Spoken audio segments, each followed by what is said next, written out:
দর্শক, আপনাদের শুভেচ্ছা জানাচ্ছি। আমি সুজন মাহমুদ। আমি এই মুহূর্তে রয়েছি কুড়িগ্রামের রৌমারী উপজেলার বড়াইবাড়ি সীমান্তে।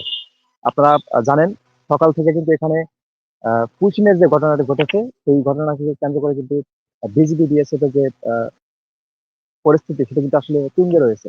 আমি সকাল থেকে এখানে অবস্থান করছি।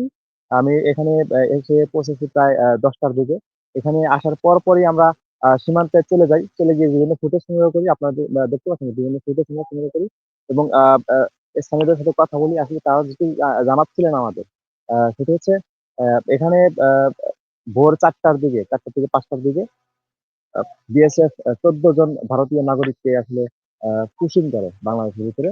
আ তাদের মধ্যে একজন শিক্ষক, স্কুল শিক্ষক রয়েছে, প্রাথমিক বিদ্যালয়ের একজন শিক্ষক রয়েছে। তার সাথে আমরা কথা বলেছি। তিনি যেটুকু জানিয়েছেন যে তার নাম হচ্ছে খায়রুল ইসলাম। তিনি আসাম রাজ্যের একজন স্থানীয় বাসিন্দা, স্থায়ী বাসিন্দা।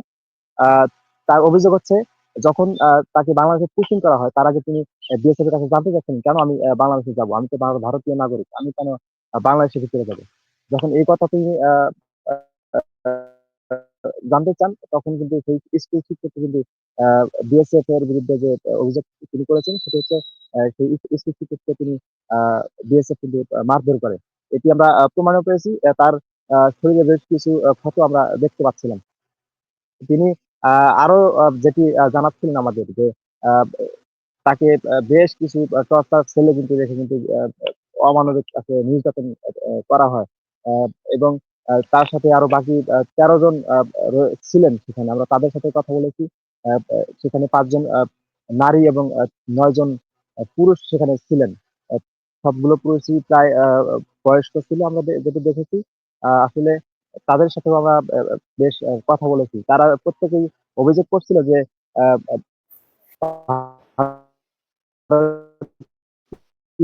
বাংলাদেশে ভিতরে পাঠিয়ে দেয় এবং যদি না আসা হয়, তাদেরকে কিন্তু আসলে গুলি করা হবে, এরকম হুমকি কিন্তু দেওয়া হয়। তবে তিনি আ আ খায়রুল ইসলাম কিন্তু আরেকটি গুরুত্বপূর্ণ তথ্য আমাদেরকে দিয়েছিলেন যে, আমাদের ওই খায়রুল ইসলাম, স্কুল শিক্ষক খায়রুল ইসলামের কাছে প্রায় ভারতীয় আ ৳৮,০০০ রুপি কিন্তু ছিল। সেই ৳৮,০০০ রুপি আ ভারতীয় বিএসএফ রেখে দিয়ে তাকে বাংলাদেশী ৳২০০ ধরিয়ে দিয়ে তাকে কিন্তু বাংলাদেশে টিফিন বাংলাদেশে পাঠিয়ে দেয়। তো যখন ৪টা ৫টার দিকে যখন ভারতীয় আ আ বিএসএফ বাংলাদেশে তাদেরকে পাঠিয়ে দেয়, ঠিক সেই মুহূর্তে বাংলাদেশী কিছু মানুষ, সাধারণ মানুষ তাদেরকে দেখে বিএসএফ কে বিজিবিকে খবর দেয়। খবর দেওয়ার পরে তাদেরকে সেখানে আটক করে রাখা হয় বা তাদেরকে এই নোম্যান্স ল্যান্ড এ কিন্তু বসিয়ে রাখা হয়। সেই বসিয়ে রাখার পরে এটি নিয়ে যখন আ ঊর্ধ্বতন কর্মকর্তারা এসে তাকে আ কোম্পানি কমান্ডার আ বিএসএফ এর সাথে কথা বলে পতাকা পাঠকের মাধ্যমে যখন আ আ পতাকা পাঠকের অফার করা হয়, অর্থাৎ চিঠি দেওয়া হয়, সেই চিঠি কিন্তু তারা গ্রহণ করেনি। গ্রহণ না করে তো তাদেরকে আসলে আ আ উল্টো জবাব দেওয়া হয় বিজিবিকে যে, "এটি বাংলাদেশের নাগরিক, আমরা কেন নিব?" এই ধরনের মানে আ পাল্টাপাল্টি যখন মানে জবাব দেওয়া হচ্ছিল, ঠিক স্থানীয়রা নিশ্চিত করেছেন যে, আমরা বিজিবি আমাদেরকে বলেছেন যে ৪ রাউন্ড কিন্তু গুলি বিএসএফ কিন্তু বাংলাদেশের আ বিজিবিকে লক্ষ্য করে কিন্তু ছোড়ে। এটি আসলে আমরা নিশ্চিত হয়েছি। স্থানীয়রা বলছে ১৪ রাউন্ড গুলি বিএসএফ কে লক্ষ্য করে, বিজিবিকে লক্ষ্য করে বিএসএফ ছোড়ে, অর্থাৎ আর এবং বিজিবি বলছে যে ১৪ রাউন্ড না, এটা এখানে ৪ রাউন্ড গুলি আসলে বিএসএফ ছুড়েছে। তো গুলি ছুড়েছেন, এটা সত্যিটা ঠিক। তার ১০ টা আমার যতটুকু মনে পড়ে, ১০টা ৪০ এর দিকে আ বাংলাদেশের পরিস্থিতি, বাংলাদেশের যে সাধারণ মানুষ এবং বিজিবি কিভাবে অবস্থান নিয়ে আছে, সেই অবস্থান সম্পর্কে জানতে কিন্তু ১০টা ৪০ মিনিটের দিকে আ বিএসএফ কিন্তু একটি ড্রোন কিন্তু সীমান্তে উড্ডয়ন করে। যেটি আ সীমান্ত আইন লঙ্ঘন করেছে বিজিবি, বিএসএফ।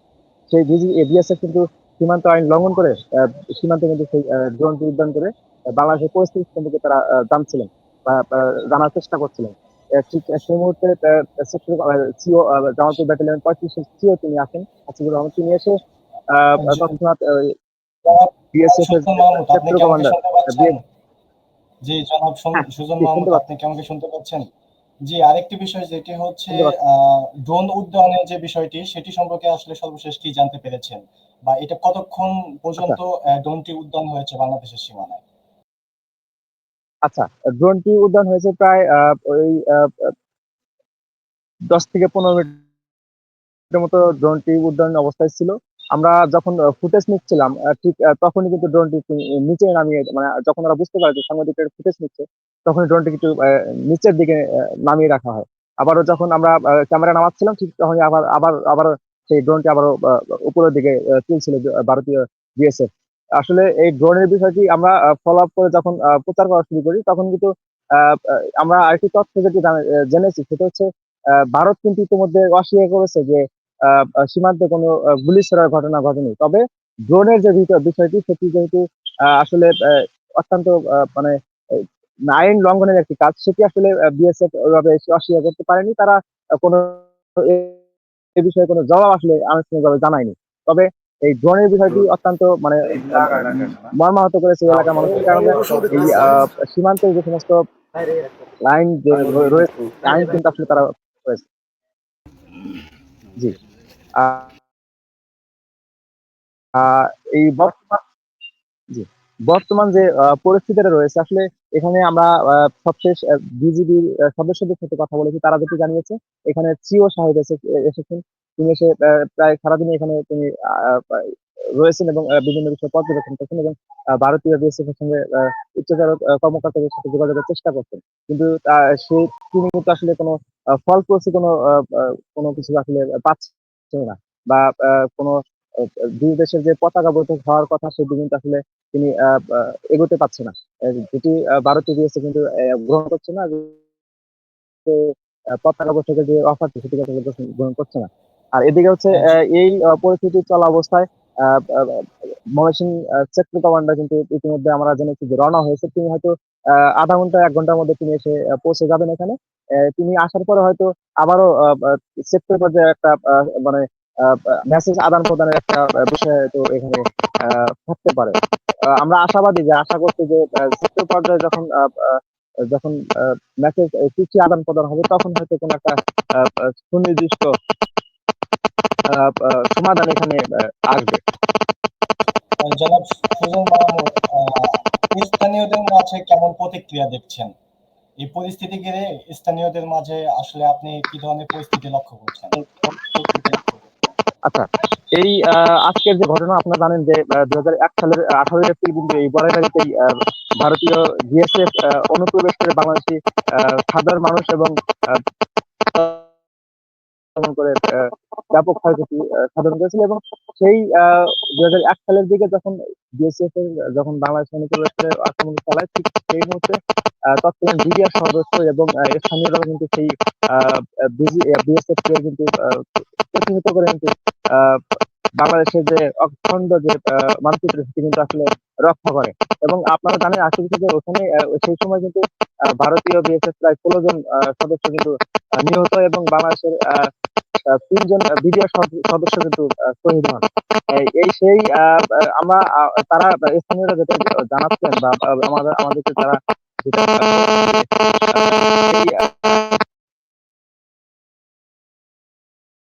২০০১ সালের যে ঘটনাটি সেটিকে কেন্দ্র করে বারবার কিন্তু এই বড়াইবাড়িতে কিন্তু সংঘাতের সৃষ্টি করছে। তারা যেটা একদম সহজ ভাষায় যেটা বলা যায় যে উস্কে দিয়ে আসলে আ যুদ্ধে জড়ানোর মতো একটি পরিস্থিতি ভারত কিন্তু সৃষ্টি করার চেষ্টা করছে। তারা স্থানীয়রা যেটি জানাচ্ছেন যে আমরা সবসময় ঊর্ধ্বতন কর্মকর্তাদের মানে বিজিবির সঙ্গে কথা বলে বিজিবির সিদ্ধান্ত অনুযায়ী আমরা সবসময় কাজ করছি। আমরা ভারতীয় আ বিএসএফ এর ফাঁদে আমরা পা না দিয়ে আমরা সবসময় বিজিবির সাথে কাজ করে একতাবদ্ধ হয়ে তাদের সিদ্ধান্ত অনুযায়ী কিন্তু আমরা কাজগুলো করছি। আসলে আমি এইটাই আমি সরেজমিনে দেখেছি যে যখনই কোনো সিদ্ধান্ত হয় তখনই কিন্তু বিজিবির সাথে মানে কথা বলে কিন্তু গ্রামবাসী কিন্তু সিদ্ধান্ত গ্রহণ করে। এবং যখনই বিজিবি সীমান্ত থেকে সাধারণ মানুষকে সরে যেতে বলেন তখনই কিন্তু আ বিজিবি কিন্তু আ বিজিবি যখন সাধারণ মানুষকে সরে যেতে বলে ঠিক তখনই কিন্তু সাধারণ মানুষ একদম মানে বিজিবির কথায় সাপ কিন্তু সেখান থেকে সরে গিয়ে কিন্তু আ আ মানে অন্যত্র চলে গিয়ে কিন্তু তারা দাঁড়িয়ে থাকে বা পজিশন নিয়ে থাকে। আসলে এই যে মানুষের যে বর্তমান পরিস্থিতির বিষয়ে বা বাংলাদেশের মানে মানুষের প্রতি যে একটি ভালোবাসা, দেশের প্রতি একটা ভালোবাসা, এটা আসলে আমি এই সীমান্তে এসে আজকে আবারও প্রমাণিত হলাম আর কি, প্রমাণ পেলাম কি আসলে বাংলাদেশের গর্ব করার মতো একটি জায়গা, মানে বিষয় যে সীমান্তে, এই বরাবরই সীমান্তে প্রতিবার সাধারণ মানুষের প্রতিহতের কারণে কিন্তু বিএসএফ কিন্তু পিছু হটতে বাধ্য হয়। একটি আরেকটি তথ্য দিয়ে রাখি আমি, সেটা হচ্ছে যখন আমরা ওখানে অবস্থান করছিলাম, আমরা ধান খেতে শুয়ে কিন্তু আমরা ওখানে অবস্থান করছিলাম, এবং বিভিন্ন আইল, যে ক্ষেতের আইল যেটা বলে সেটার সাথে কিন্তু আমরা শুয়ে অবস্থান করছিলাম। তখন ভারতীয় বিএসএফ বারবার কিন্তু লাউড দিয়ে বলছিল যে আহ, স্থানীয় যারা রয়েছে সাধারণ মানুষ তাদেরকে সরালে, এবং গণমাধ্যম কর্মী তাদেরকে সরালেই তারা পতাকা বৈঠকের বসার যে সিদ্ধান্ত সেটি গ্রহণ করবে। কিন্তু মানুষ আসলে সরে গেলেও কিন্তু তারা সেই পতাকা বৈঠকের যে সিদ্ধান্ত তারা কিন্তু সেটি জানায়নি। আমাদের সাথে যুক্ত হয়েছেন ফরিদুল ইসলাম। ফরিদুল ইসলাম, আপনি কি আমাকে শুনতে পাচ্ছেন?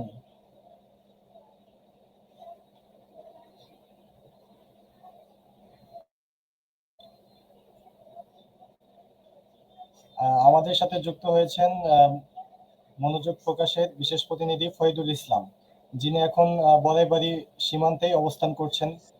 ফরিদুল ইসলাম, আপনি কি আমাকে শুনতে পাচ্ছেন? জি, আপনি বরাইবাড়ি সীমান্তে এখন অবস্থান করছেন। আপনি কি ধরনের পরিস্থিতি লক্ষ্য করছেন?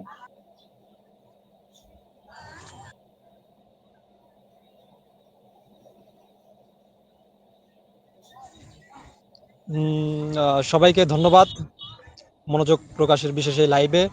আমি এখন বর্তমানে অবস্থান করছি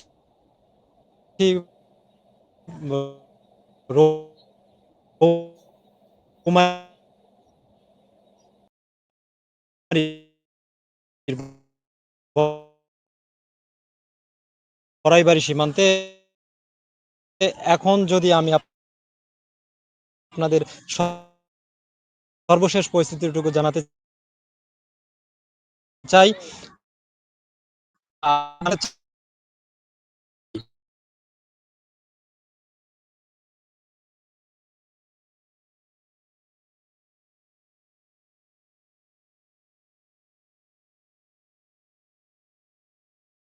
সেনা মোতায়েন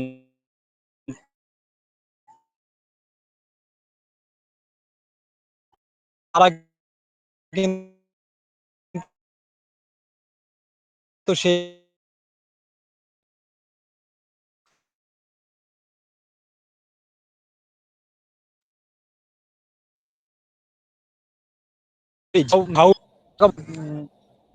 সিস্টেম একটা কথাবার্তা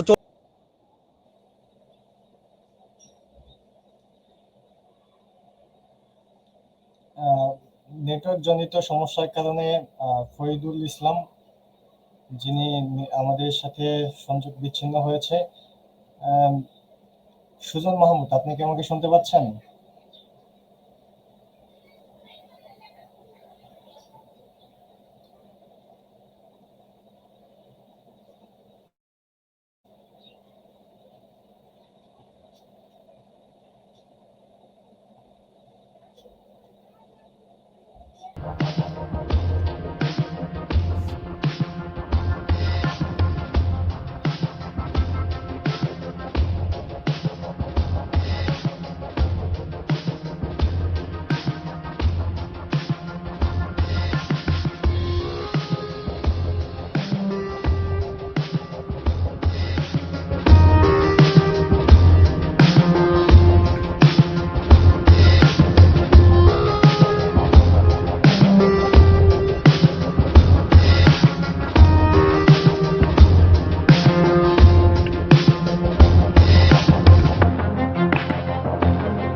সুজন মাহমুদ, আপনি কি আমাকে শুনতে পাচ্ছেন? জি, শুনতে পাচ্ছি। বৈঠক হওয়ার কথা বা কখন হতে পারে বৈঠক, এরকম কোনো সময় কি পেয়েছেন বা জানতে পেরেছেন? আচ্ছা, বৈঠক হওয়ার যে সিদ্ধান্তটি ছিল, এপাশে রৌমারী সদরের গয়টাপাড়া একটি বিজিবি ক্যাম্প রয়েছে, সেখানে একটি সেখানে আসলে সিদ্ধান্ত হওয়ার কথা থাকলেও আপনি এতে কিন্তু আসলে আদৌ হচ্ছে কিনা সেটি কিন্তু আসলে নিশ্চিতভাবে কিন্তু বিজিবি আমাদেরকে জানায়নি। তবে এপাশে আমি যেটি বলছিলাম একটু আগেই যে sector command Mahasin sector commander কিন্তু তিনি কিন্তু ইতিমধ্যে রওনা হয়েছেন, যেটি আমরা জানতে পেরেছি। তিনি আসলে হয়তো বা সেই সেক্টর পর্যায়ে আর কি বৈঠক হওয়ার কথা হয়তো চলতে পারে। আশাবাদী যে সেক্টর কমান্ডার আসলে হয়তো বা সেই সেক্টর পর্যায়ে যে পতাকা বৈঠক সেটি হয়তো অনুষ্ঠিত হতে পারে। আসলে এটিও আসলে নিশ্চিতভাবে বলা যাচ্ছে না যে বৈঠক হওয়ার পরেও আদৌ কি সেই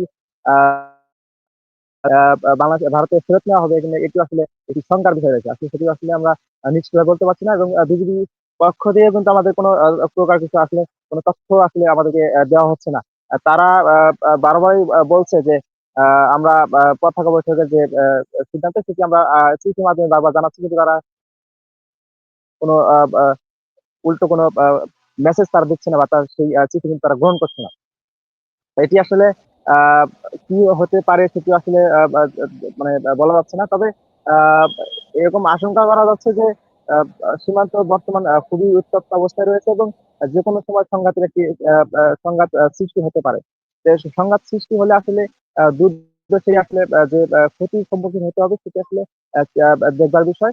আমরা সীমান্তে রয়েছি, আমরা দেখবো আসলে শেষ পর্যন্ত আসলে কি হয়, এবং আপনাদেরকে জানাবো। জাহিদ। জি, ধন্যবাদ আপনাকে যুক্ত হওয়ার জন্য লাইভে। ধন্যবাদ। আবারও আমাদেরকে সর্বশেষ আপডেটটি জানাবেন আশা করি। ধন্যবাদ আপনাকে যুক্ত হওয়ার জন্য। এছাড়াও আমাদের সাথে যুক্ত হয়েছিলেন ফরিদুল ইসলাম, আপনাকেও ধন্যবাদ আমাদের সাথে যুক্ত হওয়ার জন্য। ধন্যবাদ, আপনাকে ধন্যবাদ। আসসালামু আলাইকুম।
আমার নাম মোহাম্মদ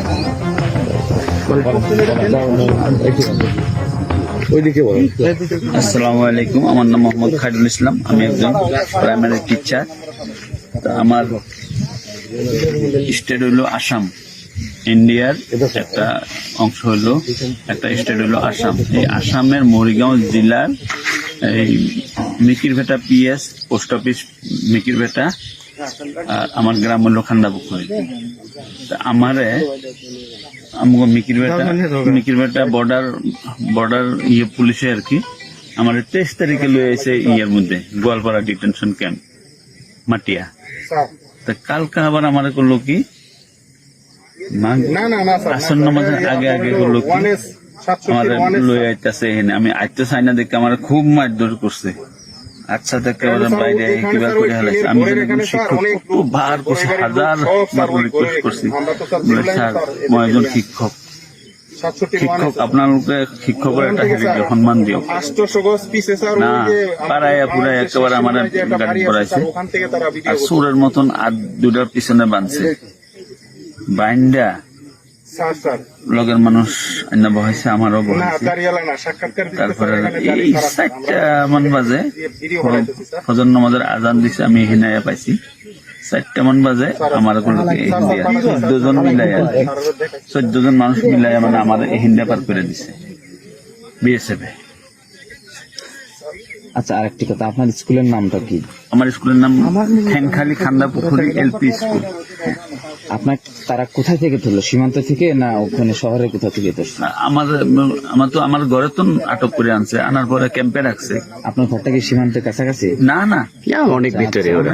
আচ্ছা, এখানে কি আপনি কতদিন ধরে ইন্ডিয়ায় বসবাস করেন?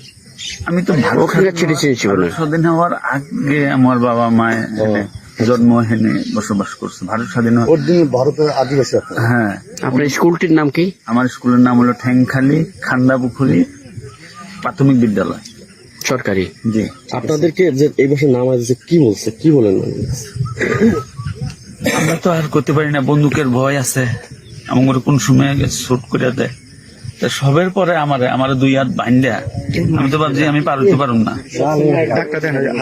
আমি তো ভাবছি আমার শেষ করে হলে বড় কত দোয়া করছি। আর তারপরে আপনাদের কাছে কোনো আইডি কার্ড কি? না, সম্পূর্ণ রেখে দিছে। এই ক্যাম্পে রাখছে। আমার লগে 8000 টাকা আছে, আমি তো দেয় নাই, নিয়ে রাখছে। খাওয়া দাওয়া করার লেগে পয়সা আনছিলাম আর কি। আমার বেডিং সেডিং সব হেনে রেখে দিচ্ছে। আপনার পরিবার জানে? আমার পরিবার এখন পর্যন্ত জান নাই, বোধ খবর যদি পাইছে জানি। আচ্ছা, আমার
আসেন আসেন।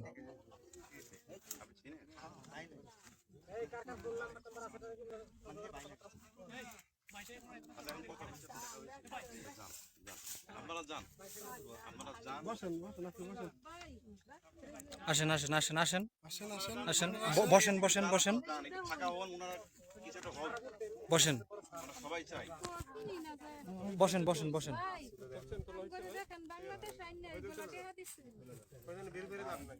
কি কি দিছে, কি দিছে, কে দিছে?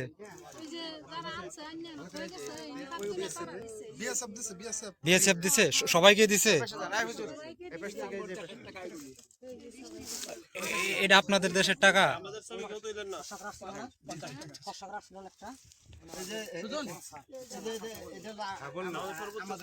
দেখে দেখে দেখে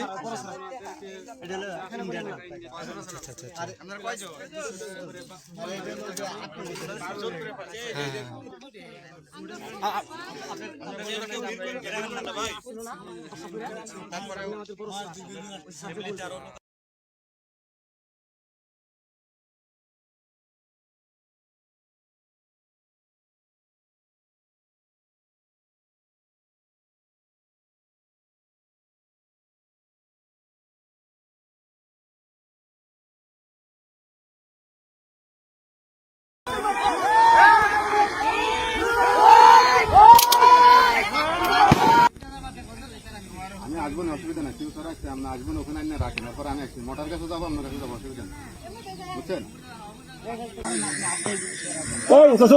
আমার নাম মোহাম্মদ।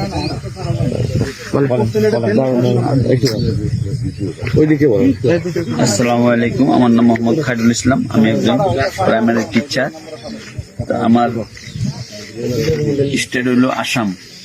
ইন্ডিয়ার একটা অংশ হইলো, একটা স্টেট হইলো আসাম। এই আসামের মরিগাঁও জেলার এই Mikirbheta PS post office Mikirbheta, আর আমার গ্রাম হইল খান্দাপুকুরি। আমারে আমগো মিকিরভেটা বর্ডার পুলিশে আর কি আমার 23 তারিখে লয়ে এসে ইয়ের মধ্যে গোয়ালপাড়া ডিটেনশন ক্যাম্প মাটিয়া। তা কালকে আবার আমার করলো কি আসন্ন মাঝে আগে আগে করলো কি আমাদের লয়ে আইতেছে এখানে। আমি আইতে চাই না দেখে আমার খুব মারধর করছে। আচ্ছা দেখে বাইরে কিবা করে হালাইছে। আমি শিক্ষক খুব বার করছি, হাজার বার রিকোয়েস্ট করছি, স্যার মই একজন শিক্ষক, আপনাকে শিক্ষকের একটা সম্মান দিও না। পাড়ায় পুরাই একেবারে আমার গাড়ি পড়াইছে, আর সুরের মতন আর দুটার পিছনে বাঁধছে, বাইন্ডা লগের মানুষ অন্য বহাইছে, আমারও বহাইছে। তারপরে এই 4টা মান বাজে ফজর নামাজের আজান দিছে, আমি হিনায়া পাইছি। 4টা মান বাজে আমার 14 জন মিলাই আর কি, 14 জন মানুষ মিলাই মানে আমার হিন্দা পার করে দিছে বিএসএফ। আচ্ছা, আরেকটি কথা, আপনার স্কুলের নামটা কি? আমার স্কুলের নাম ঠেংখালি খান্দাপুকুরি এলপি স্কুল। আপনার তারা কোথায় থেকে ধরলো, সীমান্ত থেকে না ওখানে শহরের কোথা থেকে ধরছে? আমার ঘরে তো আটক করে আনছে, আনার পরে ক্যাম্পে রাখছে। আপনার ঘরটা কি সীমান্তের কাছাকাছি? না না, অনেক ভিতরে। আচ্ছা, এখানে কি আপনি কতদিন ধরে ইন্ডিয়ায় বসবাস করেন? আমি তো ভালো ওখানে চিকিৎসা ছিল না। স্বাধীন হওয়ার আগে আমার বাবা মায়ের জন্ম হেনে বসবাস করছে। ভারত স্বাধীন হওয়ার ওর দিন ভারতের আদিবাসী আপনারা। হ্যাঁ, আপনার স্কুলটির নাম কি? আমার স্কুলের নাম হলো ঠ্যাংখালি খান্দাপুকুরি প্রাথমিক বিদ্যালয়, সরকারি। জি। আপনাদেরকে যে এই বছর নাম আছে কি বলছে, কি বলেন? আমরা তো আর করতে পারি না, বন্দুকের ভয় আছে, আমার কোন সময় শুট করে দেয়। তা সবের পরে আমার 2 হাত বাইন্দা, আমি তো ভাবছি আমি পারতে পারুম না, আমি তো ভাবছি আমার শেষ করে লাগবো।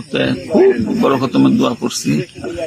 আর তারপরে আপনাদের কাছে কোনো আইডি কার্ড কি না, ছিল? সম্পূর্ণ রেখে দিছে, এই ক্যাম্পে রাখছে, আমার লগে 8,000 টাকা আছে, আমি তো দেয় নাই, নিয়ে রাখছে। খাওয়া দাওয়া করার লাগে পয়সা আনছিলাম আর কি।